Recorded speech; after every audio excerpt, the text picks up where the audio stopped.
باب القیام فی اللیل،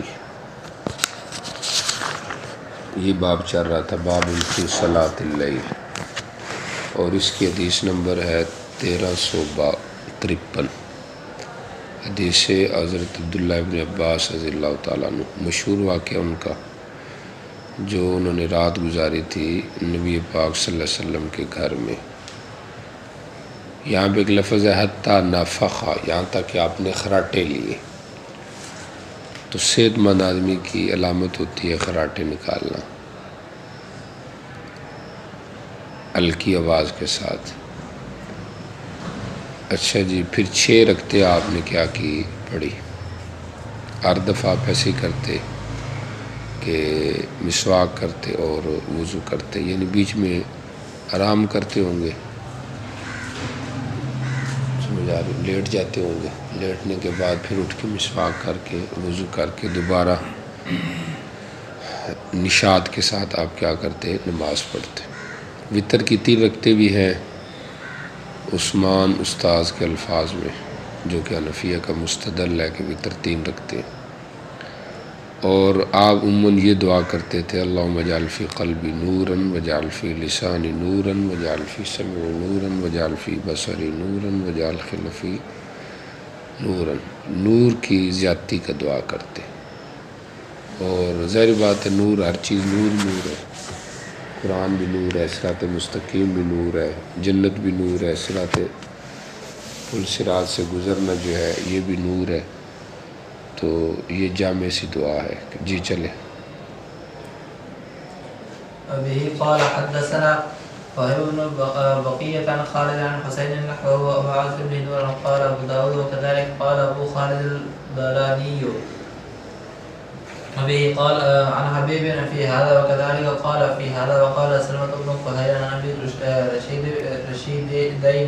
رشدين عن ابن عباس رضي الله عنه۔ یہ پیچھے وضاحت گزر چکی ہے کہ آپ نے اپنی تہجد کی نماز آہستہ آہستہ کم کی، 6 تک آ گئے، تو یہ پچھلی جو روایت ہے اس میں یہی ہے کہ آپ نے 6 رکعتوں تک ایسے کیا، پھر وتر پڑھے ثم اوتر، یا 6 تک ایسے کیا لمبا وقفہ، پھر 2 پڑھ کے پھر وقفہ نہیں کیا، تو یہ پھر عام روایتوں کے مطابق ہو جائے گا۔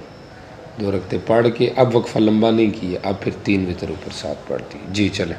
قال حدثنا محمد بن بشار قال حدثنا ابو عاصم قال حدثنا زهير بن محمد عن شريك بن عبد الله بن ابي نمير عن قريب عن الفضل بن عباس رضي الله تعالى عنهما قال عن الفضل ابن عباس، واقعہ تو اصل میں حضرت ابن عباس کا ہے، اس روایت میں فضل ابن عباس کو ذکر کیا گیا ہے، تو یا تو یہ وہم راوی ہے کہ اس سے غلط ہو گیا ہے، چونکہ دونوں عباس کے ہی بیٹے ہیں، تو اس نے ایک ہی جگہ دوسرے کا نام لے لیا، اور یا یہ کہا جائے ممکن ہے کہ یہ واقعہ بھی ہوا ہو وہ بھی ہوا ہو، سمجھ آ رہی، لیکن الفاظ جو ہیں وہ واقعے کے یا شہرت جو واقعے کی ہے وہ بظاہر معید اسی کیا کہ یہ ایک ہی واقعہ ہے اور یہ حضرت ابن عباس رضی اللہ تعالیٰ عنہ سے متعلق ہے۔ ویسے بھی اس روایت میں شریک ایک راوی ہے جو متکلم فی ہے۔ جی۔ اطلع عن النبي صلى الله عليه وسلم لينظر كيف يصلي فقام فتوضأ وصلى ركعتين قيامه مثل ركوعه وركوعه مثل سجوده ثم نام ثم استيقظ فتوضأ واستنى ثم قرأ ب5 آيات من آل عمران إن في خلق السماوات والأرض واختلاف الليل والنهار فلم يزل يفعل هذا حتى صلى 10 ركعات ثم قام فصلى سجدة واحدة فأوتر بها ونادى المنادي عند ذلك فقام رسول الله صلى الله عليه وسلم بعدما سكت المؤذن فصلى سجدتين خفيفتين ثم جلس حتى صلى الصبح۔ قال ابو داود خفي علي من ابن بشار بعضه۔ ابن بشار استاذ کے بعض الفاظ مجھے واضح طور پہ سمجھ نہیں آئے، باقی جو ہے وہ میں نے محفوظ کیا ہے، اللہم وفقنا۔ فاوتر بہا سے اشارہ اس طرف ہے کہ جو طاق رکعت تھی اس کے ذریعے ٹوٹل جو رکعات تھی ان کو طاق کیا گیا ہے تفاعلاً، کیونکہ ان اللہ وطر یحب الوطرہ، نہ یہ کہ وہ ایک ہی وطر تھا تو باقی تو شفا ہو جائے گا. تو یہ نقطہ سمجھے. اگر ایک وطر ہے، یہ 3 ہی وطر ہے، باقی وطر نہیں، تو باقی بھی وطر ہے، ٹوٹل وطر ہے، لیکن وہ لغتاً وطر ہے. سمجھ آ رہی؟ فعلاً وطر ہے، مالن فعلاً مالن وطر ہے. یہ نہیں کہ وہ کیا کہتے ہیں اس کو، وطر ہی نہیں ہے، کیونکہ وہ تو حدیث کے مخالف ہو جائے گا. ان اللہ وطر یحب الوطر. انبیاء تو اولا کام کرتے ہیں، غیر اولا تو نہیں کرتے. تو اس لحاظ سے جو 5 رکعت وطر ہیں تو اس کا مطلب یہ ہے، یا 7 رکعت 13، کہ آخر میں ایک پڑھی جب آپ نے اس کے ساتھ اور نہیں ملایا تو گویا کہ ٹوٹل وطر نماز ہو گئی. باقی اصطلاحی جو وطر تھی تو اس میں پھر محدثین کا جو اختلاف ہے پیچھے گزر گیا. جی. ابھی قال حدثنا عثمان بن ابي شيبه قال حدثنا ابي قال حدثنا محمد بن قيس الاسدي عن الحكم بن عتبة عن سعيد بن جبير عن ابن عباس رضي الله تعالى عنهما قال بت عند خالد ميمونة فجاء رسول الله صلى الله عليه وسلم بعدما أمسى فقال أصلى الغلام؟ قالوا نعم. فاضطجع حتى إذا مضى من الليل ما شاء الله قام فتوضأ ثم صلى 7 أو 5 أوتر بهن لم يسلم إلا في آخرهن. ثم صلى قام فتوضأ ثم صلى 7 أو 5، 7 یا 5 پڑھی.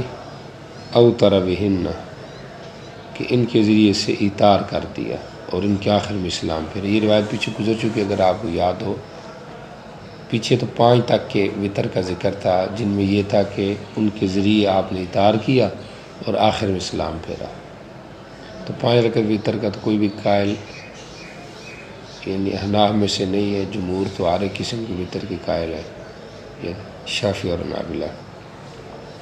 تو اس کا جواب پیچھے گزر چکا تھا. یعنی لم یسلم الا فی آخرہن کا مطلب درمیان میں قعد طویلہ کی نفی ہے. پہلے تو یہ تھا درمیان میں اسلام پھیر کے بیٹھتے، اب نہیں بیٹھے، اب آخر میں اسلام پھیرا. یا لم یسلم الا فی آخرہن یعنی 2 پہ اسلام نہیں پھیرا، تیسری بھی جا کے پھیرا. باقی اس سے پہلے 2 میں پھیرا کہ نہیں پھیرا تو اس سے یہ روایت ساقط ہے. اس کو پیچھے پر قیاس کیا جائے گا کہ سلام پھیرا ہے، لیکن یہ ہے کہ بیٹھے نہیں، اب اینڈ میں جا کے بیٹھے. جی. قال حدثنا ابن المثنى قال حدثنا ابن ابي عدي عن شعبة عن الحكم عن سعيد بن جبير عن ابن عباس رضي الله تعالى عنهما قال بت في بيت خالد ميمونة بنت الحارث فصلى النبي صلى الله عليه وسلم العشاء ثم جاء فصلى 4 ثم نام ثم قام يصلي فقمت عن يساري فأدارني فأقامني عن يميني فصلى 5 ثم نام حتى سمعت وتيته أو خطيته ثم قام فصلى 2 ثم خرج فصلى الغداء.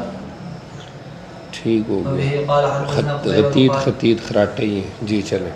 عبد العزيز قال حتى عبد العزيز بن محمد عن عبد المجيد عن يحيى بن عباد عن سعيد بن جبير أن ابن عباس رضي الله تعالى عنهما حدثه في هذه القصة قال ثم فقال قام فصلى ركعتين حتى صلى 8 ركعات ثم أوتر ب5 لم يجلس بينهن.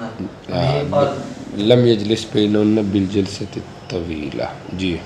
قال حدثنا عبد العزيز بن يحيى الخراني قال حدثني محمد بن سلمة عن محمد بن إسحاق عن محمد بن جعفر بن زبير عن عروة بن زبير عن عائشة رضي الله تعالى عنها قالت كان رسول الله صلى الله عليه وسلم يصلي 13 ركعة بركعتين قبل الصبح يصلي 6 مثنى ويوتر ب5 لا يقعد بينهن إلا في آخرهن. یہ روایت واضح ہے چونکہ 6 میں لمبا جلسہ جس کے اندر آپ مسواک بھی کرتے، وضو بھی کرتے، لیٹ بھی جاتے ہوں گے، تو اس طرح اب نہیں تھا. اب پھر وہ کٹھے ہی تھا تقریباً وقفے سے. جی. اور ویسے بھی اس کے ساتھ وہ روایت آپ نے جوڑنی ہے صلاۃ اللیل مثنی مثنی. صلاۃ اللیل مثنی مثنی جوڑیں گے، اور ساتھ جو ہے وہ واضح جو مفسر روایات ہیں جن میں دو دو پہ سلام کا ذکر ہے وہ ساتھ جوڑیں گے، سمجھ آ رہی؟ اور ایسے ہی یہ روایات جن میں یہ ہے کہ آپ پہلے جلسہ طویلہ کرتے تھے یہ جوڑیں گے تو خود سمجھ میں آ جائے گا کہ نتیجہ کیا ہے۔ جی چلیں۔ وبه قال حدثنا عبد العزيز وبه قال حدثنا قتيبة قال حدثنا الليث عن يزيد بن ابي حبيب عن عراك بن مالك عن عروة عن عائشة رضي الله تعالى عنها اخبرته ان النبي صلى الله عليه وسلم كان يصلي بالليل 13 ركعة بركعتي الفجر۔ ٹھیک ہو گیا۔ وبه قال حدثنا الناصر بن علي وجعفر بن مسافر عن عبد الله بن يزيد المقرئ أخبرهما عن سيد بن أبي أيوب عن جعفر بن ربيعة عن عراك بن مالك عن أبي سلمة عن عائشة رضي الله تعالى عنها أن رسول الله صلى الله عليه وسلم صلى العشاء ثم صلى 8 ركعات قائما وركعتين بين الآذانين ولم يكن يدعوهما جی قال جعفر بن مسافر في حديثه ركعتين جالسا بين الآذانين زال جالسا، یہ دو سنتے تھے۔ جی به قال حدثنا احمد بن صالح بن محمد بن سلمة المرادي قال حدثنا ابن وهب عن معاوية بن صالح عن عبد الله بن ابي قيس قال قلت لعائشة بكم كان رسول الله صلى الله عليه وسلم يوتر؟ قالت كان يوتر یہ انفیہ کی دلیل ہے۔ جی 3 وتر۔ جی وست وثلاث وثمان وثلاث وعشر وثلاث ولم يكن يوتر بأن قصر من 7 ولا بأكثر من 13 3 سے کم آپ وتر نہیں پڑھتے تھے، اور نہ ہی 13 سے زیادہ۔ تو اب ظاہری بات ہے 7 سے کم نہیں پڑھتے تھے وتر۔ 7 سے کم نہ ہونے کا مطلب یہ ہے کہ 3 وتر ہو گئی تو 4 نفل نہیں پڑھتے تھے، 6 لے جاتے تھے، 8 لے جاتے تھے۔ جی چلے۔ ولم يكن يوتر بركعتين قبل الفجر قلت ما يوتر؟ قالت لم يكن يدعو ذلك ولم يكن أحمد 36 ٹھیک ہو گیا۔ ابھی قال حدثنا محمد بن هشام قال حدثنا اسماعيل بن ابراهيم عن منصور بن عبد الرحمن بن ابي اسحاق الحمداني عن الاسود بن يزيد انه دخل على عائشة رضي الله عنها فسألها عن صلاة رسول الله صلى الله عليه وسلم بالليل فقال كان يصلي 13 ركعة من الليل ثم انه صلى 11 ركعة فترك الركعتين ثم قبض حين قبض صلى الله عليه وسلم وهو يصلي من الليل 9 ركعات وكان آخر صلاته من الليل. به قال حدثنا عبد الملك بن شعيب بن ليس قال حدثني أبي عن جدي عن خالد بن يزيد عن سعيد بن أبي هلال عن محرمة بن سليمان أن كريبا مولى ابن عباس رضي الله تعالى عنهما أنه أخبره أنه قال سألت ابن عباس رضي الله تعالى عنهما كيف كانت صلاة رسول الله صلى الله عليه وسلم بالليل؟ قال بت عنده ليلة وهو عند ميمونة فنام حتى إذا ذهب ثلث الليل أو نصفه إذا استيقظ قام إلى شن فيه ماء فتوزأت معه ثم قام فقمت إلى جنبه على يساري فجعلني على يمين ثم وضع يده على رأسي كأنه يمس أذني كأنه يوقظني فصلى ركعتين کان پکڑ کے مجھے کھینچنا چاہتے تھے۔ جی خفيفتين قلت فقرأ فيهما بأم القرآن في كل ركعة ثم سلم ثم صلى حتى صلى 11 ركعة بالوتر ثم نام فأتاه بلال فقال الصلاة يا رسول الله فقام فركع ركعتين ثم صلى للناس. به قال حدثنا نوح بن حبيب ويحيى بن موسى قال حدثنا عبد الرزاق قال أخبرنا معمر عن ابن طاووس عن عكرمة بن خالد عن ابن عباس رضي الله تعالى عنهما قال بت عند خالتي ميمونة رضي الله تعالى عنها فقام النبي صلى الله عليه وسلم يصلي من الليل فصلى 13 ركعة منها ركعتي الفجر خذرت قيامه في كل ركعة بقدر يا أيها المزمل لم يقل نوح منها ركعتي الفجر. جی ہر رکعت کا اندازہ اتنا تھا یا المزمل کے برابر. جی قال حدثنا القانبي عن مالك عن عبد الله بن ابي بكر عن ابيه عن عبد الله بن قيس بن مخرمة اخبره عن زيد بن خالد الجهيني انه قال لأرمقن صلاة رسول الله صلى الله عليه وسلم الليلة قال فتوسدت فتوسط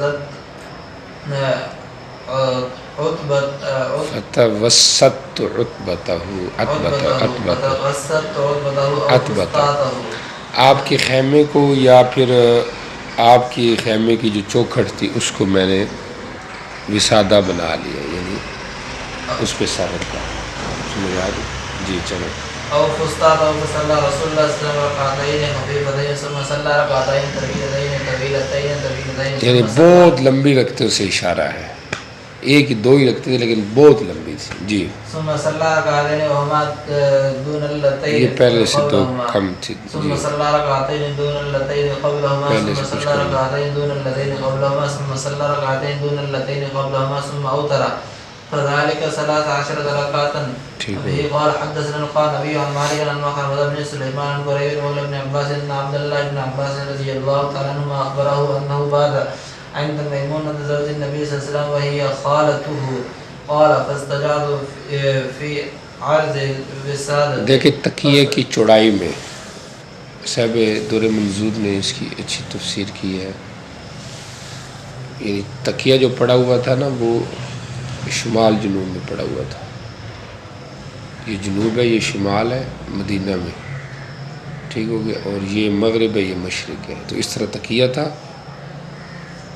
نبی علیہ السلام حضرت میمونہ رضی اللہ عنہ اس طرح لیٹی ہوئی تھی، دائیں طرف کروٹ کار کی، یعنی قبلہ کی جانب. سمجھ آ رہی؟ اور باقی حضرت ابن عباس عرض اسادہ میں بجانب شمال لیٹے ہوئے تاکہ پاؤں اس طرف جائے، کیونکہ اگر وہ اس طرف لیٹتے ہیں تو پاؤں مغرب کی طرف جائے. آ رہی کہ نہیں سمجھ آ رہا؟ تو یہ انہوں نے کیا. اب یہاں پہ دیکھ لیں، یہ تو مسئلہ حل ہو گیا ہے، لیکن نبی علیہ السلام پھر کیسے لیٹے ہوں گے؟ اگر طول کے اندر وہ سر رہے، سمجھ آ رہی؟ ہاں ٹھیک ہو گیا. تو پھر نبی علیہ السلام تکیے سے پرلی طرف منہ کر کے لیٹے ہوئے، یعنی آپ کے جو پاؤں مبارک ہے وہ مغرب کی طرف ہے.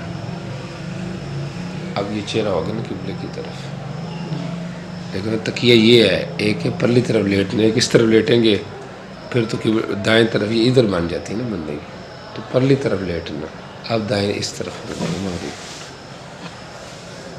شیخ ہی سمجھ؟ چلو آگے تو ٹھیک ہے. وصلى رسول الله صلى الله عليه وسلم وأهله في طولها. ٹھیک ہو گیا. فنام رسول الله صلى الله عليه وسلم حتى إذا انتصف الليل أو قبله بقليل أو بعده تھوڑی دیر پہلے یا اس سے تھوڑی دیر بعد. استيقظ رسول الله صلى الله عليه وسلم فجلس يمسح النوم عن وجهه بيده ہاتھ کو رگڑ لیتے. جی ہاں. ثم قرأ العشر الآيات الخواتم من سورة آل عمران ثم قام إلى. اچھا ان آیات کو بڑا دخل ہے، یہ سستی بہت جلدی دور کرتی ہے. سمجھ آ رہی؟ جی چلے. معلقات فتوزع منها فأحسن وضوءه ثم صلى يصلي ثم قام يصلي. جی. قال عبد الله فقمت فصنعت مثل ما صنع ثم ذهبت فقمت إلى جنبه فوضع رسول الله صلى الله عليه وسلم يده اليمنى على رأسه فأخذ بأذني يفترها فصلى ركعتين ثم ركعتين ثم ركعتين ثم ركعتين ثم ركعتين ثم ركعتين. قال النبي 6 مرارا ثم أوتر ثم استجاب حتى جاءه المسجد فقام فصلى ركعتين خفيفتين ثم خرج فصلى الصبح. ٹھیک ہو گیا. باب ما يؤمر به من القصد في الصلاة. جی ٹھیک ہو گیا. ابھی قال حدثنا نماز میں اختصار ہونا چاہیے، بہت لمبا نہیں. یہاں تو موقع کی مناسبت سے صلاۃ ہے، ویسے ہر چیز کی یہ ہونا چاہیے اس میں اعتدال، قصد درمیانہ درجہ ہے. چونکہ بہت زیادہ طول یہ بھی مضر ہے، بندہ پھر ایک دن ہی پڑھتا ہے، اور بہت زیادہ اختصار بھی لاپرواہی ہے. سمجھ آ رہی کہ نہیں آ رہی؟ جی چلے. ابھی قال حدثنا ہر چیز میں ایسے ہی ہے، پڑھائی ہے، سونا ہے، کھانا ہے، چلنا ہے، تو اس میں اعتدال یہی ہوتا ہے. جو یہ ہوتا ہے کہ بھئی آج تو یعنی بد پرہیزی سے کہتے ہیں نا، کہ اقتصاد اور قصد سے آگے نکل جانا، پھر اس کے کیا ہوتے ہیں؟ نقصانات ہوتے ہیں۔ جی چلیں۔ قال حدثنا قتيبة قال حدثنا ليس عن ابن عجلان عن سعيد المقبوري عن ابي سلمة عن عائشة رضي الله تعالى عنها ان رسول الله صلى الله عليه وسلم قال اكلفوا من العمل ما تطيقون فإن الله لا يمل حتى تملوا فإن أحب العمل إلى الله أدومها وإن قل وكان إذا عمل عملا أثبته۔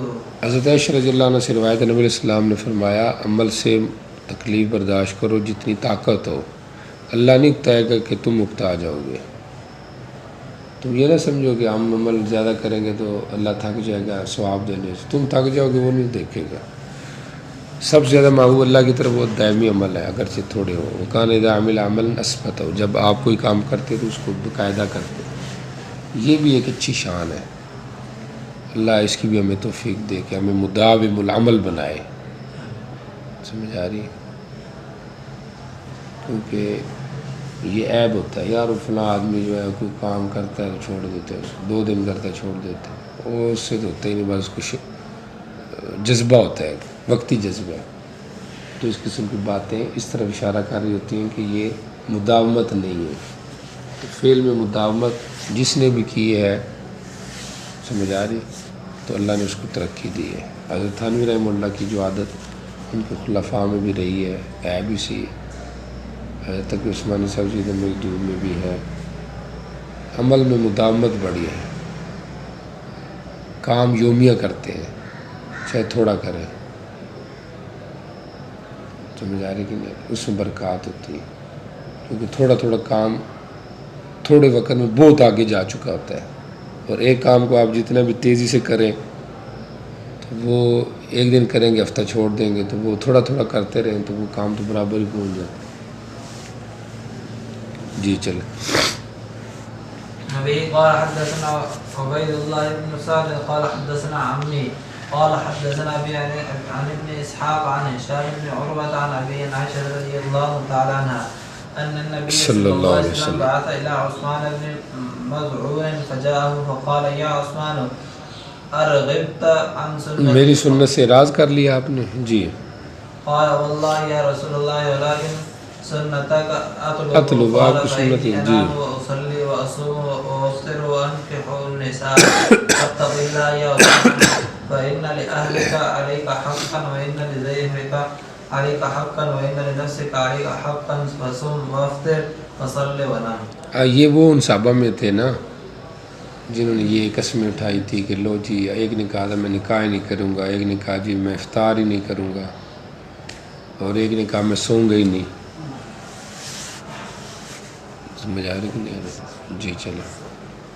وبه قال حدثنا عثمان بن ابي شيبه قال حدثنا جرير عن منصور عن ابراهيم عن علقمة قال سألت عائشة رضي الله تعالى كيف كان عمل رسول الله صلى الله عليه وسلم هل كان يحوز شيئا من الايام قالت لا كان عمله ديمة وايكم يستطيع ما كان رسول الله صلى الله عليه وسلم يستطيع۔ میں نے حضرت عائشہ رضی اللہ عنہ سے پوچھا نبی علیہ السلام کا عمل کیسا تھا، کہ آپ دنوں میں سے کوئی دن خاص کرتے تھے؟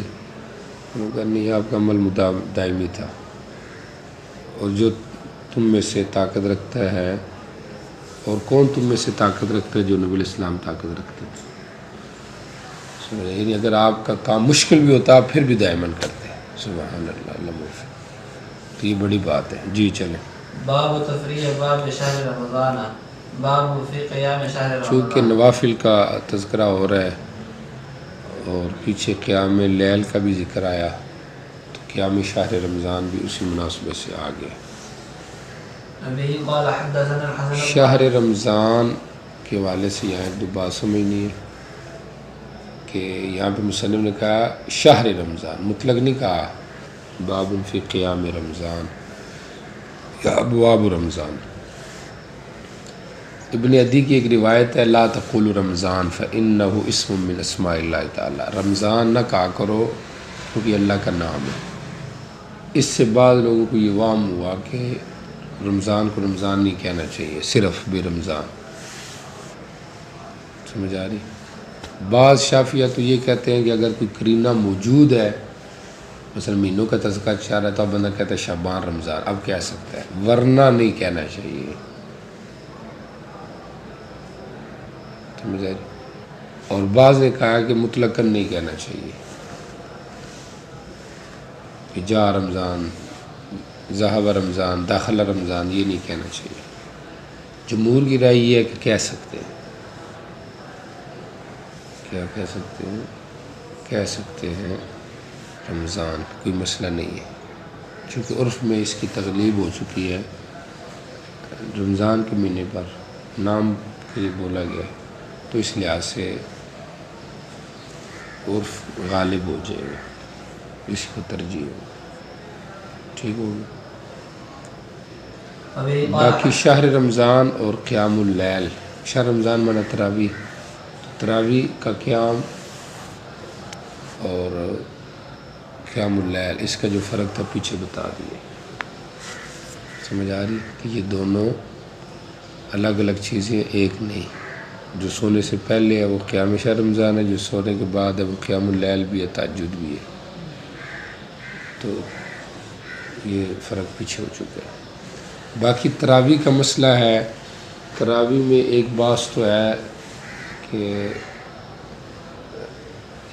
نبی علیہ السلام نے کتنے دن پڑھی ہے، فعل النبی صلی اللہ علیہ وسلم فی عمل التراویح، اور ایک صحابہ کرام کا عمل ہے۔ پھر تعداد کے حوالے سے نبی علیہ السلام سے کتنی ثابت ہے، صحابہ سے کتنی ثابت ہے، آ رہی بات سمجھ؟ تو یہاں پہ روایات کے اندر آ رہا ہے کہ نبی علیہ السلام ایک دفعہ 21ویں رمضان کو آپ نے، بلکہ 23ویں رمضان کو آپ نے صحابہ کو ثلث اللیل تک پڑھائی نفل نماز، اگلے دن 25 ہوئی تو آپ نے پھر لوگوں کو، کچھ زیادہ ہو چکے تھے، پھر پڑھائی ثلث اللیل کے بعد تک۔ 27ویں شب کو آئے آپ، لوگ بھی، عورتیں بھی تھی، بچے آپ نے اکٹھے کیے اور آخر رات تک لے گئے۔ صحابہ کہتے ہیں میں ڈر ہوا، پتہ نہیں سحری کا بھی موقع ملے گا کہ نہیں ملے گا۔ اگلے دن جب آئے، یعنی موقع آیا، تو آپ نکلے ہی نہیں، جفت رات میں نکلے نہ تھا بھی، اور آپ نے پھر وجہ بیان کی کہ تم پہ لازم نہ ہو جائے۔ تو یہ تو نبی علیہ السلام کا فعل ہے تراویح کے حوالے سے۔ تو اب تراویح کا حکم کیا ہے، یہ بھی سمجھ جائے کہ سنت ہے یا نفل ہے۔ تو جمہور کی رائے یہ ہے کہ یہ سنت ہے، کیا ہے؟ سنت ہے، اور اس کو سنت موقدہ کہیں گے۔ سنت تو اس لیے ہے کہ آپ نے اس سے ثابت ہے، موقدہ اس لیے کہ آپ تاکید کرنا چاہتے تھے، لیکن اس ڈر سے کہ لوگوں پہ لازم نہ ہو جائے آپ نے چھوڑ دی۔ باقی آپ نے نفس تراویح کو بھی پسند سمجھا، اس کی جماعت کو بھی پسند سمجھا، اور پھر صحابہ نے مزید اس کے اوپر مور لگا دی، اور پھر انفراداً وہ پڑھتے بھی رہے۔ تو یہ ساری چیزیں بتا رہی ہیں کہ یہ سنت موقدہ ہے، اور مزید چونکہ صرف فعل نبی سنت نہیں ہوتا، فعل صحابی اور خاص طور پہ اجماع صحابہ یہ تو بطریق اتفاق فعل ہے، سنت ہے، لہذا یہ سنت مؤکدہ ہے۔ سمجھ آ رہی کہ نہیں آ رہی؟ تو پورے رمضان میں تراویح پڑھنا اور پھر اس میں قرآن پاک پڑھنا، یہ نبی علیہ السلام کی کیا ہے؟ سنت ہے۔ تو آج کل بعض لوگ پڑھتے ہی نہیں ہیں، یا بعض علماء بولتے ہیں لوگ جی تراویح کا درجہ نفل کا ہے، یہ بات ٹھیک نہیں ہے۔ حضرت ابن امام رحمہ اللہ نے ایک اور فرق کیا ہے، وہ کہتے ہیں 8 سنت ہیں باقی نفل ہے، تو جمہور اس میں بھی ان کے ساتھ نہیں ہے، 8-12 کے فرق میں ان کے ساتھ نہیں ہے۔ وہ کہتے ہیں کہ 8-12 کا فرق اس لیے ٹھیک نہیں ہے کہ نبی علیہ السلام کی جو سنت ہوتی ہے جس کو صحابہ نے بھی اپنا لیا ہے، تو وہ پھر ٹوٹل سنت ہے،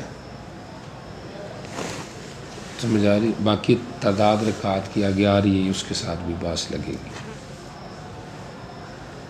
صحابہ کرام بھی پڑھتے رہے ہیں، اور اکیلے اکیلے پڑھتے تھے۔ حضرت عمر رضی اللہ تعالیٰ عنہ نے دیکھا کہ صحابہ نماز پڑھ رہے اکیلے اکیلے، تو وجوب کا تو وہ علت ختم ہو گئی ہے، اب ان کو اکٹھا نہ کر دیے جائے، تو اکٹھا کر دیے تو نعمت البدعۃ حاضی. چنانچہ لوگوں کو امام حضرت مقرر کیا ابی ابن کعب کو، اور عورتوں کا حضرت تمیم داری یا سلیمان کو. مختلف روایات ممکن ہے مختلف اوقات میں مختلف پڑھاتے ہیں. تو اس طریقے سے کیا کی، جماعت کو باقی رکھا. نکیر کسی نے نہیں کی، پڑھتے بھی سارے تھے. سمجھ آ رہی کہ نہیں آ رہی؟ دوسری بات ہے تعداد کے حوالے سے. یہاں پہ جو روایت آ رہی ہے اس کے حوالے سے سمجھ لیں کہ ترغیب بھی آئی ہے قیام لیل کی، یعنی قیام تراویح کی. نمبر 2، مسلسل آپ نے پڑھی ہے 2-3 دن یا وقفہ ڈالا بیچ میں. حدیث عائشہ تو آ رہی ہے، یہاں پہ اختصار ہے، 2 دن کا ذکر ہے، حالانکہ صحیحین کی روایت میں 3 دن کا ذکر ہے. اور وہاں پہ تفصیل ہے کہ وہ 1 دن کے وقفے کے ساتھ آپ پائے تھے. تو اس لیے یہ جو مجمل روایت اس کو بھی محمول کیا جائے گا کہ 3 دن آئے لیکن 1 دن کے وقفے سے.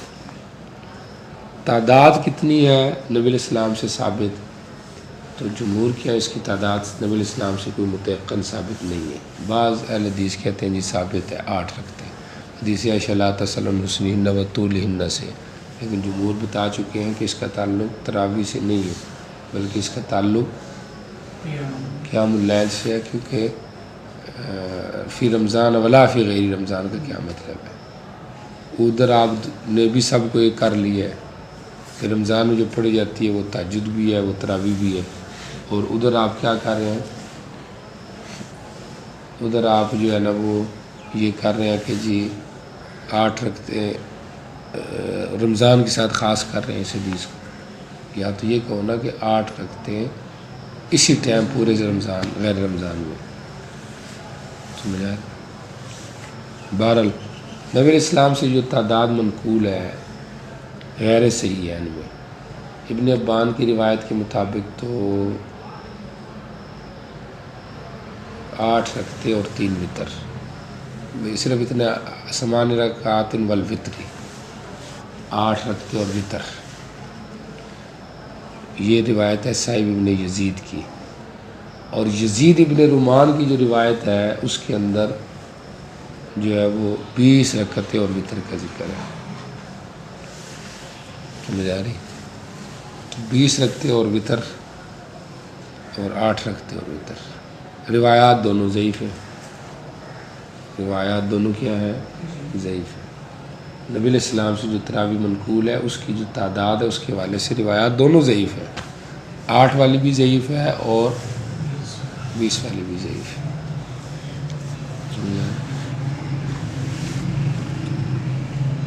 تو اس لحاظ سے بعض لوگوں نے تو ان کے درمیان ترجیح کی کوشش کی ہے. وہ کہتے ہیں کہ یہ معارضہ بن گیا حدیث ابن عباس، جو کہ حدیث یزید ابن رومان جس کے اندر 20 کا ذکر ہے، اور وہ حدیث جو حضرت عائشہ کی جس میں 8 رکھتے کا ذکر ہے.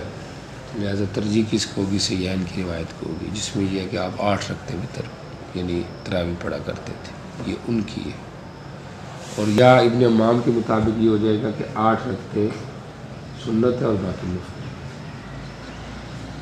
یہ بعض لوگوں کی رائے ہے، لیکن دیگر علماء کہتے ہیں زرقانی وغیرہ کہ ترجیح کی ضرورت نہیں. سمجھ آ رہی؟ ترجیح تو وہاں جہاں پہ معارضہ ہو، معارضے کے لیے ہم پلہ دلیلیں چاہیے.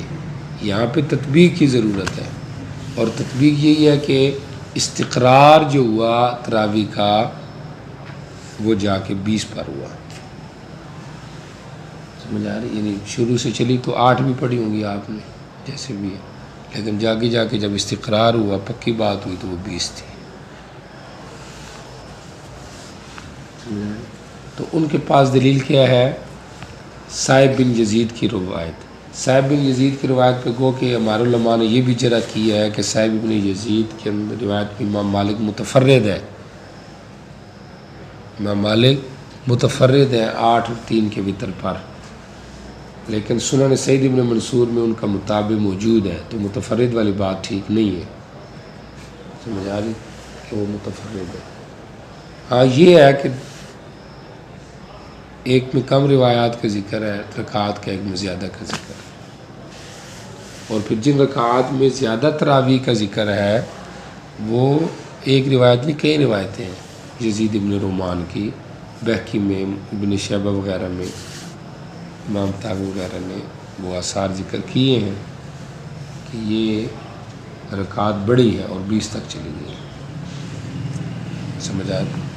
یہ تو ایک دلیل ہوگی ان کی جو ابھی آپ کو بتایا ہے۔ ایک ان کے پاس یہ حدیث عائشہ اس کے جواب میں دیا کہ یہ صحیح ہے لیکن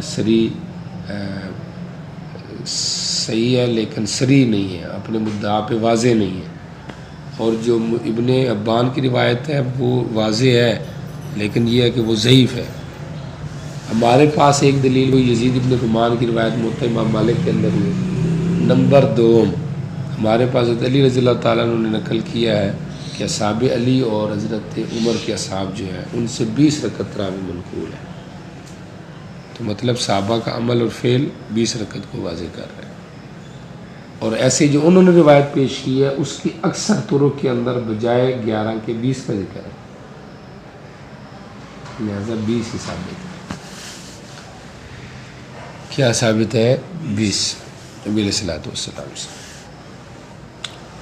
پیچھے صحابہ سے کتنی تعداد منقول ہے تو اس کے بعد میں بھی روایات مضطرب ہے، تو اس کا بھی اضطراب ایسے دفعہ کیا گیا ہے کہ اصل میں شروع میں صحابہ کرام بھی رکعت تھوڑی زیادہ کرتے رہے ہیں،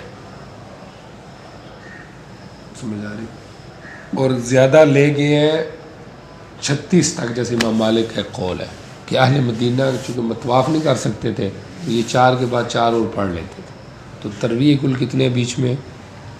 1 2 3 4 ہے نا، اور آخری ایک کر لو 5، سمجھ آ گئی؟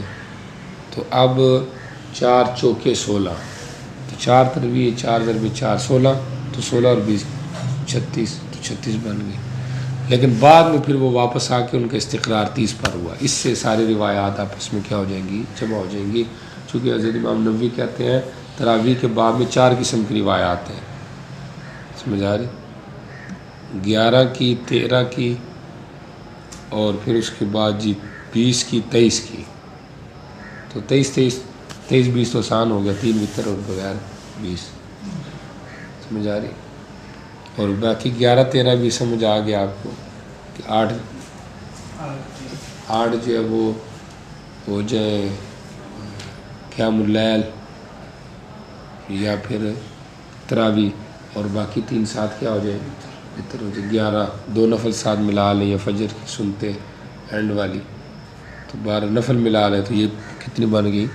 13، سمجھ آ رہی؟ تو یہ مختلف چلتا رہا، لیکن پھر استقرار جا کے کس پر ہو گیا؟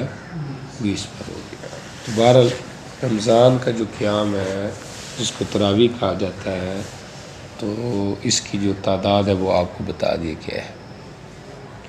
جی چلے جائیں۔ وبه قال حدثنا حسن بن علي ومحمد بن المتوكل قال حدثنا عبد الرزاق قال اخبرنا معمر قال الحسن في حديثه ومالك بن انس عن الزهري عن ابي سلمة عن ابي هريرة رضي الله تعالى عنه قال كان رسول الله صلى الله عليه وسلم يرغب في قيام رمضان من غير او يأمرهم بعزيمة بغیر اس کے کہ آپ ان کو پکی بات کا حکم دیں، ترغیب دیتے تھے بھئی چلے یہ کرنا چاہیے، لیکن یہ نہیں کہتے تھے یہ کرو، میری ترغیب ہی چل جاتی تھی۔ نہیں سمجھ آ رہی؟ ترغیب کا اثر صحابہ پہ ہو جاتا تھا، حکم کی ضرورت نہیں پیش آتی۔ چلے، جیسے آپ ماشاءاللہ ترغیب یافتہ ہیں، کمرہ آپ کا دارالحدیث چمک رہا ہے، باریاں چمک رہی ہیں، یہ دیوار کے کونے جو ہے نا یہ چمک رہے ہیں، پنکھا آپ کا چمک رہا ہے، سمجھ آ رہی؟ تو صحابہ کرام سمجھے وہ چونکہ فارغ ہوتے تھے نا، کیا خیال ہے، اس لیے وہ کوئی نہ کوئی کام کرتے رہتے تھے۔ اب ہمارے پاس ٹائم کدھر ہے؟ طالب علم کو بھی ٹائم نکالنے کے لیے مسئلہ ہوتا ہے، کیسے ٹائم نکالیں؟ ٹائم بچتے ہی نہیں۔ جی چلیں جی۔ ثم يقول من قام رمضان إيمانا واحتسابا غفر له ما تقدم من ذنبه. فتوفي رسول الله صلى الله عليه وسلم والأمر على ذلك، ثم كان الأمر على ذلك في خلاف أبي بكر رضي الله عنه وصدر من خلاف عمر رضي الله عنه. ابتداء حضرت عمر کی خلافت کے زمانے میں. قال أبو داود وكذا رواه عقيل ويونس وأبو من قام رمضان ورواه عقيل من صام رمضان وقامه. جی ٹھیک ہے. قال حدثنا محمد بن خالد بن أبي خلف قال یہ حدیث ابو ہریرہ ہے، اس میں صرف ترغیب آئی ہے مغفرت ذنوب کی. طبرانی کی روایت میں ما تاخرہ کا بھی لفظ ہے. اب یہ صغیرہ یا کبیرہ ہے، بعض کی رائے ہے کبیرہ بھی معاف ہو جاتے ہیں، لیکن امام نووی کہتے ہیں نہیں، جمہور کی یہی رائے ہے کہ صغیرہ ختم ہو جاتے ہیں نیکیوں سے، اور کبیرہ کے لیے معافی کی ضرورت ہے، جیسے حقوق العباد میں معافی کی ضرورت ہے. جی چلیں. قال حدثنا سفيان بن الزهري عن ابي سلمة عن ابي هريرة رضي الله تعالى عنه يبلغ به النبي صلى الله عليه وسلم من صام رمضان ايمانا واحتسابا غفر له ما تقدم من ذنبه ومن قام ليلة القدر ايمانا واحتسابا غفر له ما تقدم من ذنبه. قال ابو داود كذا رواه يحيى بن ابي كثير عن ابي سلمة عن محمد بن عمرو عن ابي سلمة وبه قال حدثنا قال ابي عن مالك عن ابن شهاب عن عروة بن زبير عن عائشة رضي الله تعالى عنها زوج النبي صلى الله عليه وسلم ان النبي صلى الله عليه وسلم صلى في المسجد فصلى بصلاته ناسا ثم صلى من القابلة فكثر الناس. آئندہ دن جب آیا جی من الليلة الثالثة فلم يخرج إليهم رسول الله صلى الله عليه وسلم. اب آپ باہر نہیں نکلے. جی. قال قد رأيت الذي صنعتم فلم يمنعني من الخروج إليكم إلا أني خشيت أن تفرض عليكم وذلك في رمضان. مجھے نہیں روکا نکلنے سے مگر یہ کہ تم پہ فرض. یہاں پہ یہ ہے کہ آپ تیسرے دن آئے ہی نہیں، اور دوسری روایت میں ہے کہ تیسرے دن بھی پڑھائی آپ نے، آگے آ رہا ہے لیکن پھر آگے نہیں پڑھائی. جی. ابھی قال حدثنا حناد قال حدثنا عبد الله محمد بن عمرو بن محمد بن ابراهيم عن ابي سلمة بن عبد الرحمن عن عائشة رضي الله تعالى عنها قالت كان الناس يصلون في المسجد في رمضان اوزاعا فامرني رسول الله فضربت له حصيرا فصلى عليه. بهذه القصة قال فيه قال تعني النبي صلى الله عليه وسلم أيها الناس أما والله وما بت ليلتي بها هذه بحمد الله غافل ولا خفي علي. جی نبی لوگ مسجد میں رمضان میں متفرق ہو کے نماز پڑھتے تھے. مجھے نبی صلی اللہ علیہ وسلم حکم دیا تو میں نے ان کے لیے چٹائی بچھا دی، آپ نے اس میں نماز پڑھی. جی ٹھیک ہے. میں نہ غافل تھا نہ تم پہ میری جگہ مخفی تھی، مجھے پتہ تھا آپ حجرے میں تھے، وہ حجرۃ الحصیر جو مسجد میں ایک کونے میں لگا ہوتا تھا. جی. ابھی قال حدثنا مسدد قال حدثنا يزيد بن زريع قال حدثنا داوود بن هند عن الوليد بن عبد الرحمن بن جبير بن نفير عن ابي ذر رضي الله عنه قال صمنا مع رسول الله صلى الله عليه وسلم رمضان فلم يكن بنا شيئا من الشهر حتى بقي آخری طرف سے 7 راتیں یعنی 23ویں شب. جی چلیں. وقام بنا حتى ذهب ثلث الليل فلما كانت السادسة لم يكن بنا فلما كانت الخامسة قام بنا حتى ذهب شطر الليل فقلت يا رسول الله لو نفذنا في قيام هذه الليلة. فقال إن الرجل إذا صلى مع الإمام حتى ينصرف وجب له قيام ليلة. قال فلما كان الرابع لم يقم فلما كانت الثالثة جمع أهله ونساؤه والناس وقام بنا حتى خشينا أن يفوتنا الفلاح. قال قل ما الفلاح؟ قال السحور. ثم لم يقم بنا بقیت الشہر. ہمیں فلاح سے ڈر ہو گیا، یعنی سحری سے کہ سحری کھانے کا موقع ملے گا کہ نہیں ملے گا. جی چلے. قال حدثنا نصر بن علي وداود بن ابي اميه ان سفيان اخبر عن ابي يعقوب وقال داود عن ابن عبيد بن نباس عن ابي الزحام مسروق عن عائشه رضي الله تعالى عنها ان النبي صلى الله عليه وسلم اذا دخل العشر احيا الليل وشد المئزر وايقظ اهله. قال ابو داود ابو یعقوب اسمه عبد الرحمن بن عبد بن. آخری عشرے میں آپ رات کو جاگ رہتے، شلوار کو میزر تیبند کو سخت رکھتے، یعنی جماع کے قریب نہ جاتے. یہ بھی یا یہ ہے کہ مستعد رہتے عبادت کے. جیسے کون مستعد ہوتا ہے؟ جو مزدور ہوتا ہے وہ کام کے لیے شلوار اوپر کر کے مضبوط ہو جاتا ہے. مزدور کو بھی پتہ ہے کہ یہی ٹائم ہے، اب پانی نہ لگایا، اب محنت نہ کی تو بعد میں کام گڑبڑ ہو جائے گا. اور نبی علیہ السلام بھی یہ سمجھتے تھے کہ یہی 10 دن ہے، اس میں اگر محنت نہ کی تو مزہ نہیں آئے گا. اور طالب علم کے لیے بھی یہی دن ہے یا آرام کے دن ہے؟